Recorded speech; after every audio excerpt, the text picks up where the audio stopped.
Okay, hello everybody. Tonight I want to be talking to you guys about overcoming objections or skeptics, how to respond to them when they pose an objection, and also how to get people off the fence. So those two topics we're going to cover, and the information that I'm sharing with you is primarily from Melissa Martin. She did a great video on this, and I just took notes and I'm sharing her information, so this is not from me. I'm passing it along.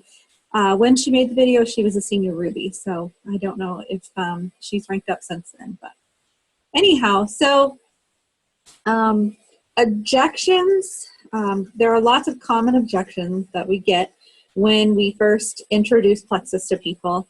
And the first thing that I want you guys to know is that make sure that in your mind, you don't feel like someone's no is an absolute. Most of the time it's just a not yet or maybe. They say that because they often really want to just find out more about the products, more about the company, more about how it's helping you, you know, that kind of thing. They're kind of in a watch and see kind of mindset. So don't take it personally. I want you to think of it like if you go to a restaurant and there's a waitress serving coffee. And if she comes around to the table and she says, "Would you like coffee?" and someone says no, she doesn't take it personally. They just don't want coffee right now. She may come back later and say, "Would you like some coffee?" And maybe that time they want some coffee. So that's kind of how we need to approach it in this, is not getting our heart so emotionally involved and feeling offended if people turn it away or say no. But on the other hand, it's also normal to have objections when people are, you know, unaware of the products and what they do. They have their hesitations. So we need to be prepared for people to ask questions and, you know, pose those objections. So the best thing for us to do is to do our research, to kind of figure out what the common questions are that people ask or the common objections. There are several methods for blocking objections or responding to objections. I know the Victor Antonio from last year's leader retreat, he gave a method of actually blocking the objections before they come, which was a great method. I'm not going to cover that tonight, but I may post the link to it below the video so that if you're interested in learning how to block an objection before it ever is posed, that's a great way to do it, because instead of them forming a wall and automatically saying no, they're like, "Oh, well, she answered that question. Oh, okay, well, she answered that question." So then in their mind, they've never really put up a wall. But for tonight, I want to give you some ideas of how to respond when people do put up an objection. Okay, so do some research, learn your products. You don't have to know everything, but learn some basic answers for the common questions, and we're going to go through those. But the key thing is to learn and know your prospect. Whoever is posing that objection or that question, you know, maybe the objection is, "Oh, that costs too much." You know, whatever. Let's just say you made a post and someone responded with an objection. Before you ever respond back to them, I want you to get to know them a little bit. If they're not your like close friend or family that you already know, you know, click on their wall. Find out a little bit more about them. Find out what their, you know, lifestyle is. If they're, you know, all about organic and natural and health, you know, then you can approach it a little differently than if they're constantly drinking their sodas and candy bars and, you know, how they're spending their money. It just gives you a little bit of an advantage to know how to respond. You'll know what they like, you know what they value, that kind of thing. And you can find places where you can connect and find points of agreement when you're interacting with them. Okay, so here's some points on how to handle objections. Again, these are from Melissa Martin. I'm just passing them on to you. The first thing to do, number one, listen to them. Okay, so when you do reach out to them and start engaging in conversation, whether in person or by phone or private message, or, you know, if it's on your wall, however you want to do it, I typically make a short and sweet answer on my wall, and then I jump over to private message to, you know, carry on the conversation without it being on public display on my wall. But I want you to really listen to them, because people love to talk about themselves. And when they talk about themselves, it makes them feel like you care about them because you're listening, you're taking an interest in them. So if you're in person, nod your head in agreement. Be really attentive, show good body language, the smiling, the getting a little closer, letting them know that you're listening. Don't start formulating your rebuttal in your head or you're going to miss what they're saying. That's common. A lot of people do that. I'm guilty of it myself. But truly listen, because when you understand what their needs are, you'll often figure out how to respond in a way that will help them the most. Okay. And if you don't understand what their objection is or what their concerns are, then ask for clarification. Make sure you really understand what their hesitation is about Plexus. All right, so the second point, after you've listened to them and let them know that you care, and really understand where they're coming from. Number 2, rephrase their objection into a question. So if they say something like, well, I've tried every diet and exercise program and none of them have ever worked for me, then you could turn it around and say, but what if it does work for you? What if it could be the product that changes everything for you? And you can't benefit from that if you're not even willing to try it. So I really encourage you to just give it a try. So spin it back, keep it positive. It's okay to, let them know you heard them, but try to turn it back into a question to get them thinking. Okay, the third thing to do is to verify that you address their particular concern. Okay, so let's say their concern is, well, I have a heart condition and I can't, take products like this. Or, I personally believe that eating healthy and exercise is the way to go about it. Whatever it is that their objection is, let them know that you have heard them and you understand. So you just say something like, well, I understand that you have that condition, or I understand, that you have a heart condition, and it would make me feel better if you would take the ingredients to your doctor and have them double check it for you, because I do care about that and I want to make sure that you feel comfortable with it too. When would you be able to go see your doctor? And then if they say, well, I'm going next Wednesday or whatever, or I can call them on Monday, then say, great, I'm going to pencil that in my book. And would it be okay if I follow up with you and see what they had to say?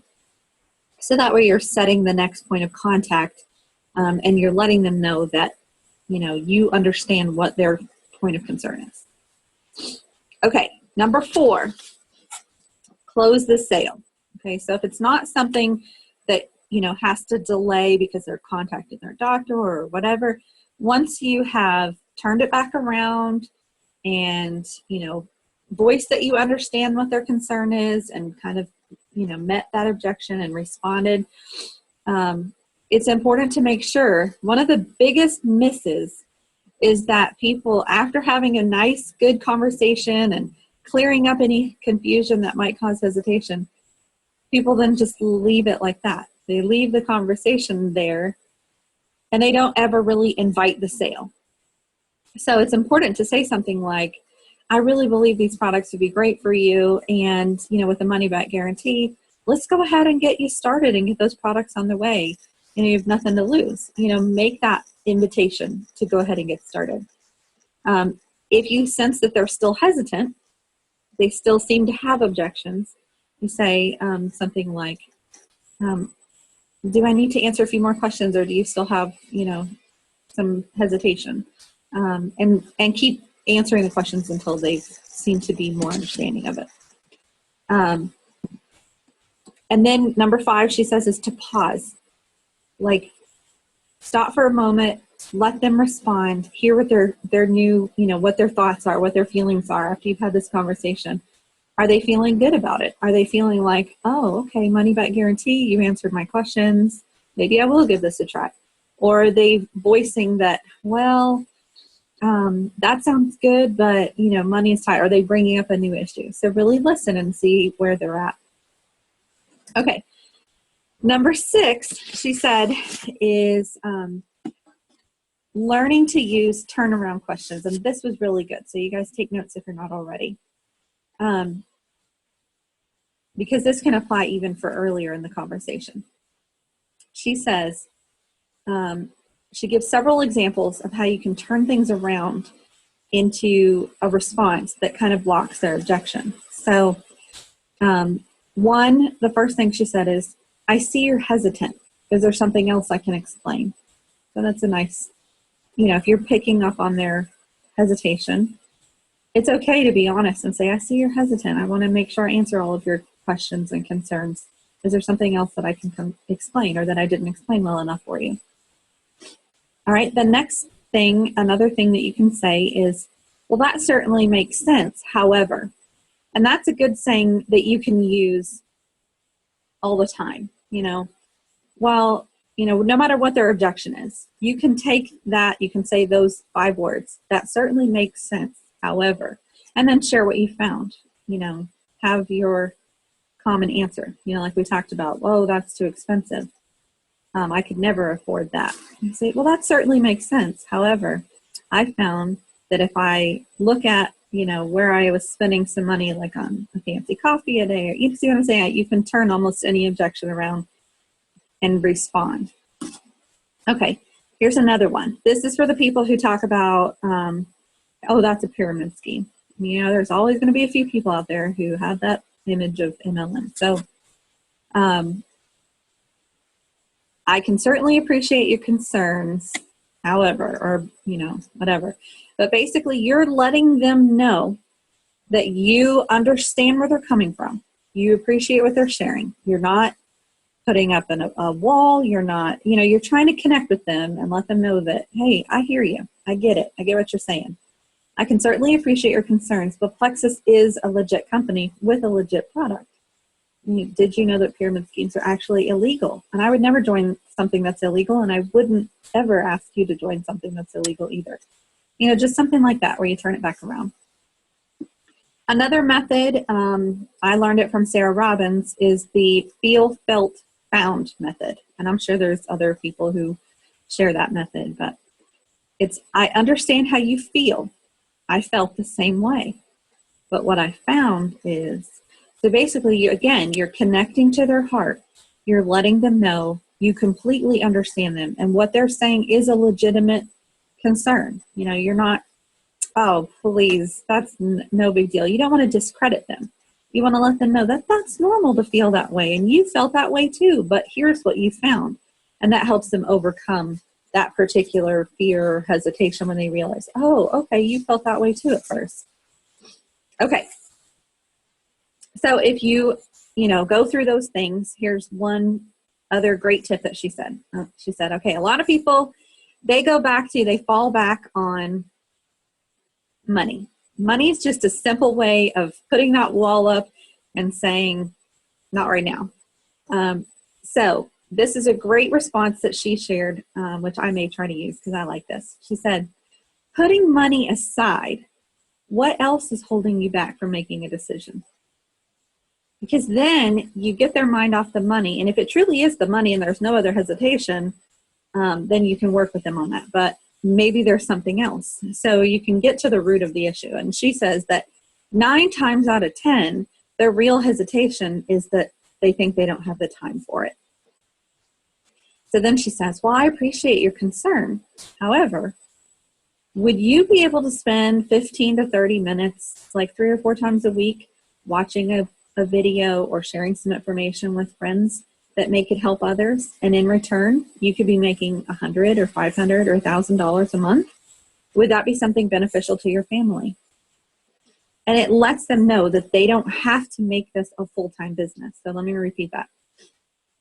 Putting money aside, what else is holding you back from making a decision? And then if they respond with, well, I don't think I have the time to do this, I can appreciate your concern. But would you be able to spend 15 to 30 minutes a few times a week watching a video or sharing stories that may could help others in exchange for making $100, $500, even $1,000 a month? Would that be something beneficial to your family? And see how they respond. Because a lot of times if they realize, okay, so maybe if I just spend a few minutes, a few days a week, here and there as I have time, we'll see how it goes. If it works for me, great. And often that'll get them past that time hesitation. Okay. No matter what they say, if it seems that they're hesitant, a hesitant no, except, kind of basically in your mind, think that's a maybe, that's a not yet, but it's not a closed door.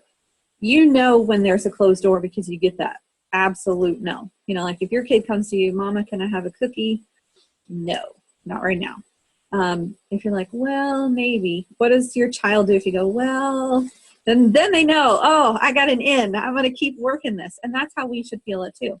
If they haven't given you an absolute no, keep following up with them. It doesn't have to, you don't have to pressure them right now. You can keep trying to answer their hesitations, but if you get that they're needing some time, that's okay. But know that in a week or two, as you keep sharing things, as you keep having conversations, they may be ready when they're ready. Okay. One other tip on this part is, she said to always know what your competitors are doing. I don't particularly research, Advocare and Isogenics and Shakeology. I don't really look into all of that.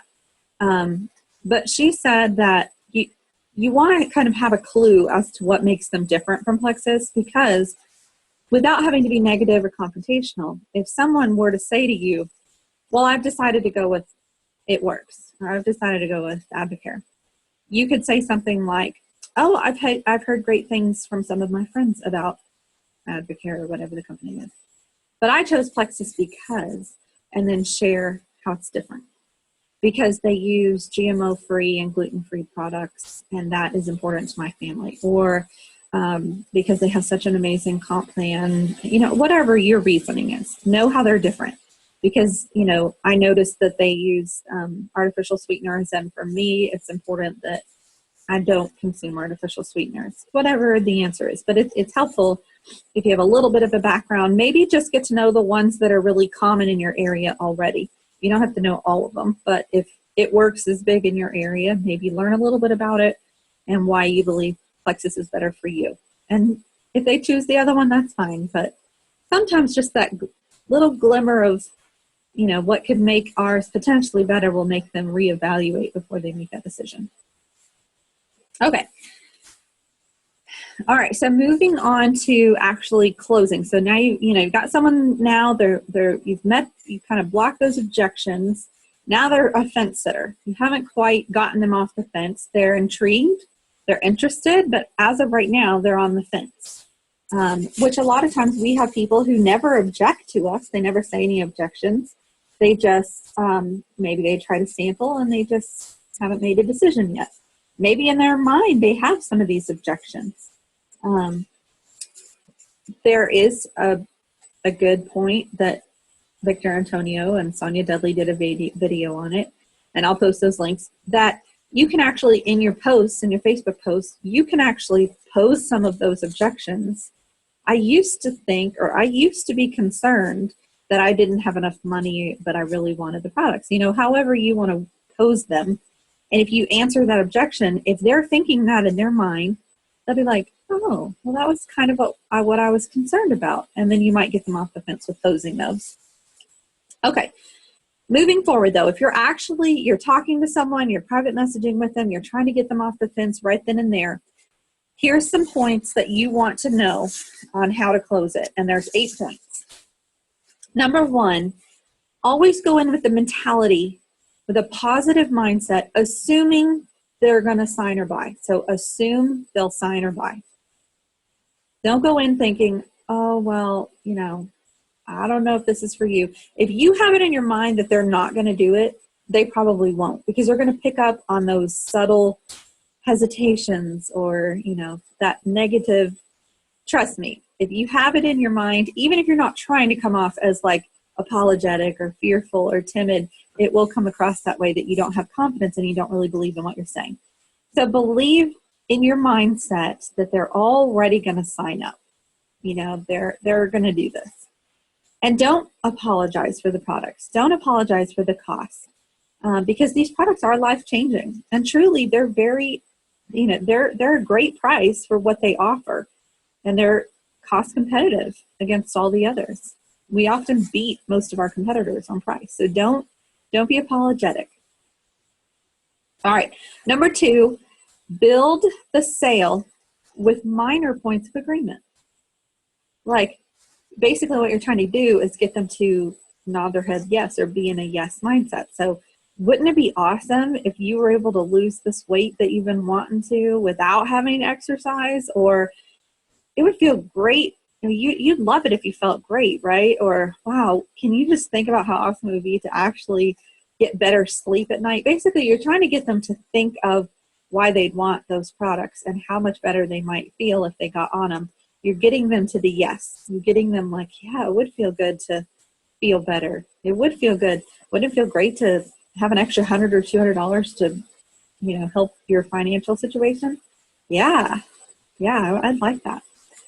All right, number 3, stay focused and don't get off track.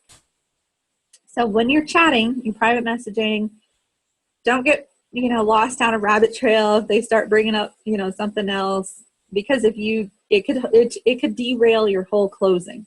So, don't let them take you down a trail and get you away from talking about Plexus. Try to stay focused and on point.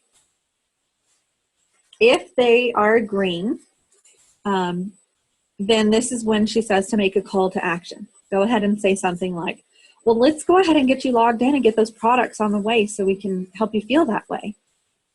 Or let's get your website set up so you can get a wholesale discount and then get a few of your friends to go ahead and place an order, okay? So basically you're like you're inviting the sale right there. It's the call to action. All right, number 4, give a good answer for why they're buying. I am so confident that you're going to love these products. And you know what makes it even better? There's a 60-day money-back guarantee. If you don't love it, you have nothing to lose. Trust me, you're going to love this stuff. Whatever you think they might have a little bit of a hesitation about, give them a good answer.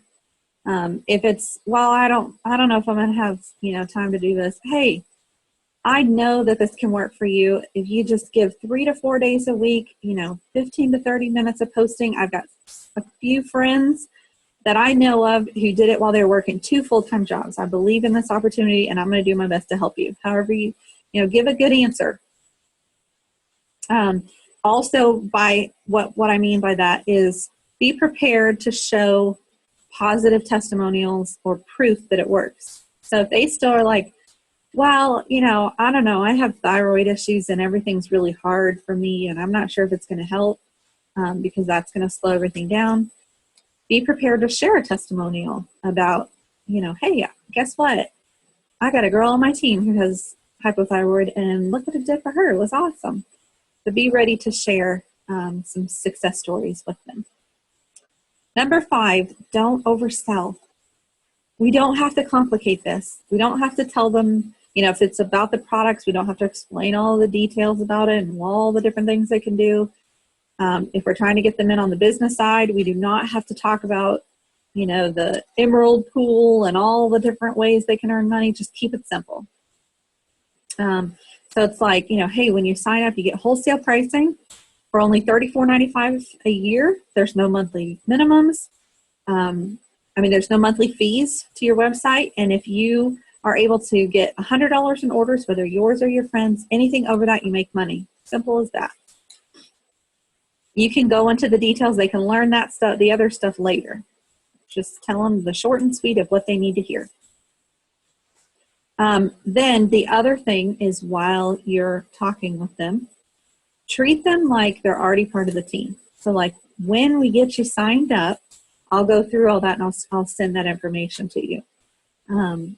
When you're signed up, I'll add you into my team page and you can learn so much more of the details then. But if you're talking to them like they're already part of the team, they're starting to take on that mentality of they're going to sign up. It's kind of a subtle way of getting them to be thinking like, oh, wow, okay, yeah, this is sounding good. All right, number 6, cost concerns. All right, so if they still fall back on that, well, I really want to, it sounds great, I just don't have the money right now. You could say something like, you know, most things do cost a lot of money these days, but how much too much is it? All right, so you're trying to figure out what their budget is. If they said, well, I could do $50 a month, but I can't do $100 a month on this kind of thing, then you can know where, you know, what they're willing to spend. If they're willing to spend 50, you could say, well, Plexus Slim is only $69.95. So I wonder if we could look at, you know, things that you're already spending to figure out that extra $19.95 to make up that. You know, maybe you could just skip one eating out meal, or, you know, a couple Starbucks drive-thrus, you know, that kind of thing, so that they can realize, oh, you know what, I probably could cut a few things out to be able to get that. And downsell if you need to. You don't have to sell them, you know, the triplex. If they truly can't afford the triplex to get started, you know, just say, hey, I believe the triplex is the best combo, but if money is really an issue for you and your budget is that amount, if you think you can come up with this, you know, the $75, let's start you there because I really think it's going to help you. Don't let their money concerns be something that just shuts you down and says, okay, well, let me know if you change your mind. Try to help them figure out ways that you can, that they can figure out how they can get that money. And also, you know, feel free to tell them, you know, I used to think the same way too. And then I realized that I'm actually not spending the money that I used to buy for soda and candy bars and coffee. I'm no longer spending that. So I've actually made up the difference right there. And let them know, okay, maybe I can work this in. Maybe I can find a way. And again, if they truly are, if they're like hesitant and I don't know, I'm probably going to start them as a customer, unless they're just truly like, I really need the money and I don't have the money.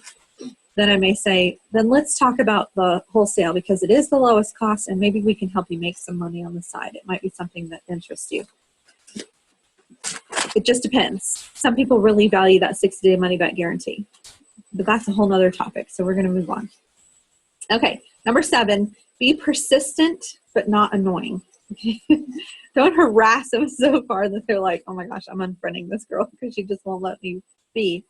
But you want to be persistent because if you don't close the sale, you've just given them all the information that they need. They're intrigued. They're on the fence. And guess what? Next week, their best friend could sign up and now they're going to order from them. So you really want to try to stick with them and get them to go ahead and buy or get them to join while they're thinking about it and while it sounds really interesting. If they don't, follow up. All right, we'll cover that in just a minute. But all right, number 8. So again, final step, ask for the order. Cannot forget that. So many times people have such great conversations and then they just don't close. They just don't ask them because they think, oh, I don't want to hurt their feelings. Well, the majority of the people are like waiting for you to kind of tell them what to do. And if you guide them, kind of handhold them, walk them in, they'll do it. So guide them there. Say, hey, let's go ahead and get you signed up. Let's go ahead and get that order placed so it can be on its way. And if they're like, I'll think about it and I'll let you know. That's okay. Again, don't take it personally if they're not quite ready. If they're not going to make a sale or join after that conversation, just know that you gave it your best. You know, you did all the steps.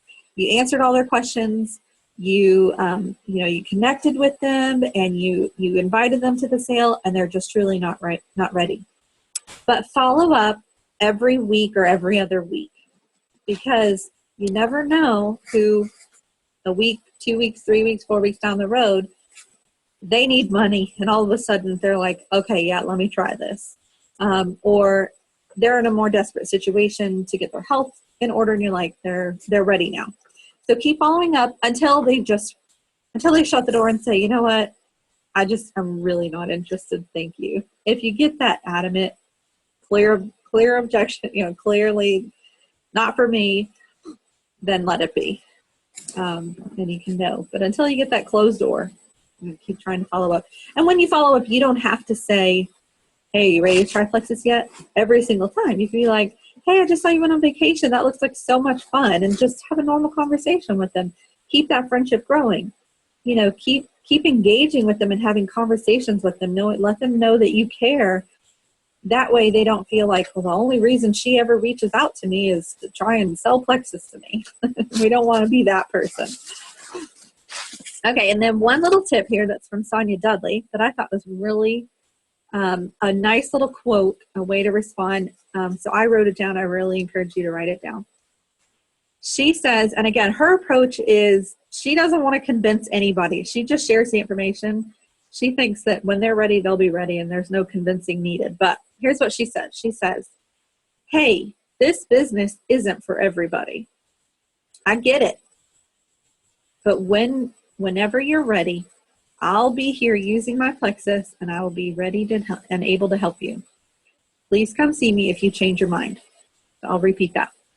Hey, this business isn't for everybody. I get it.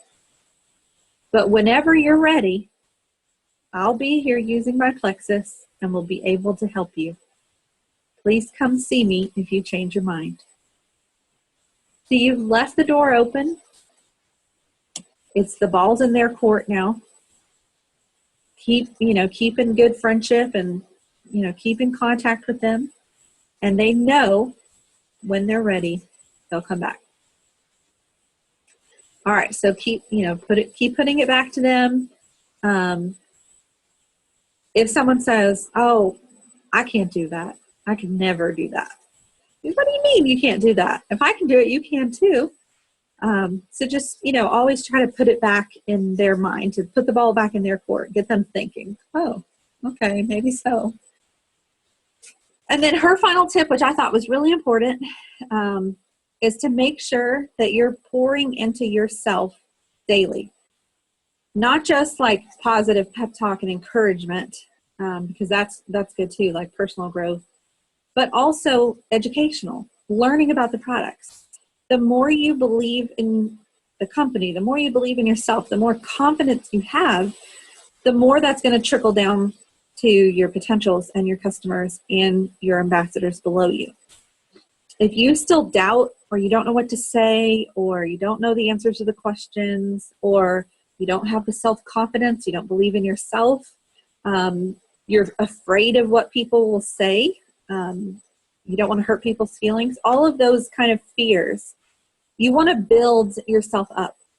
Fill yourself with knowledge. Fill yourself with confidence, because that will overflow into the people around you, and you'll have a much better success rate.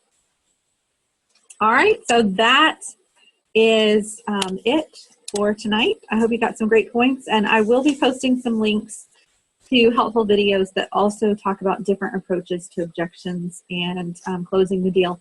I have done a couple other training videos on closing the sale, so I'm going to post the link to that as well. All right, have a good night.